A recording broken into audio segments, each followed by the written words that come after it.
Монгол Улсын ерөнхийлөгч элбэгдорж Францын нийслэл Парис хотно өчигдөр ажиллалаа. Тус хотод өчигдөр дэлхийн уран амьсгалын өөрчлөлтийн эсрэг чуулга эхэлсэн юм. Дээрх арга хэмжээнд дэлхийн 160 орны удирдагч оролцож, дэлхийн дулаар л хүлэмжийнхэн ялгаралтад нөлөөлж байгаа гол хүчин зүйл болох нүүрс төрөгчийн давхар эсвэл метан зэргийг ялгаруулагч нүүрс газрын тос байгалийн хэрэглээг бууруулах талаар хэлсэн юм а.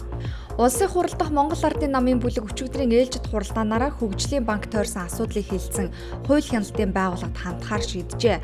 Улсын хурлаас өнгөрсөн хавар Чингис бонд, Самурай бондын зарцуулалтын үр дүнг нягтлах ажлын хэсгийг байгуулж ажилласан юм. Ажлын хэсгийн мэдээллийг өнгөрсөн 7 хоногт Улсын хурлын эдийн засгийн байнгын хороо, Улсын хурлын төсвийн байнгын хорооны хамтарсан хуралдаанаар сонсох байсан ч хойшилсан.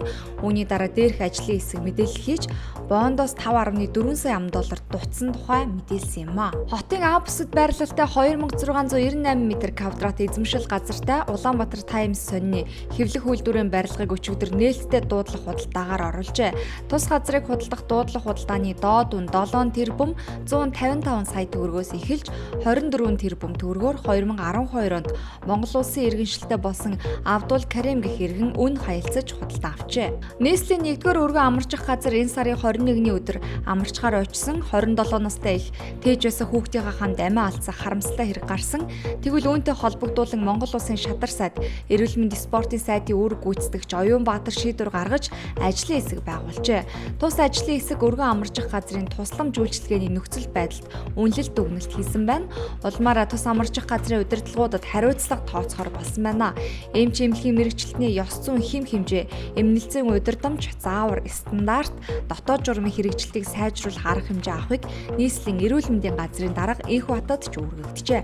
Сутан Point компани автобусны жолооч авто замын осол гаргаж зорчигчд болон буудал дээр автобус хүлээсэн хүмүүсийг гэмтээсэн хэрэг өнгөрөх бям гарагт гарсан. Тодруулбал халдваргаа улгааны улмаас Сутан Point компани Devo BS 106 маркийн автобусны жолооч Бэн Сонгон найрхан дүүргийн 26 дугаар хорооны нутаг дэвсгэр Алтан овооны 3 дугаар гудамжны 18 тоотын ард барилга автобусны буудал болон Алтан овооны 3 дугаар гудамжны 18 тоотын иргэн Жэгийн хашааг мөрөгжээ. Ослын улмаас 15 хүн бэртэж гэмтсэн байна.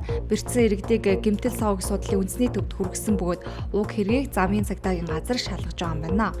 Банкуд өнгөрсөн 10 дугаар сард нийт 1395 зээлдэгчид 80.4 тэрбум төгрөгийн ипотекийн зээл шинээр олгосноор ипотекийн зээлийн үлдэгдэл 3370.5 тэрбум төгрөг. Нийт зээлдэгчдийн тоо 75877-д хүрчээ. Зээлийн үлдэгдлийг харахад 98.4% төгрөгийн зээл, 1.6% нь гадаадын валютын зээл байна. Хугацаа хэтэрсэн зээл нийт зээлийн 2.4%-ийг, харин чанаргүй зээл нь 1.7%-ийг эзэлж байгаа талаар өчигдөр мэдээлжээ.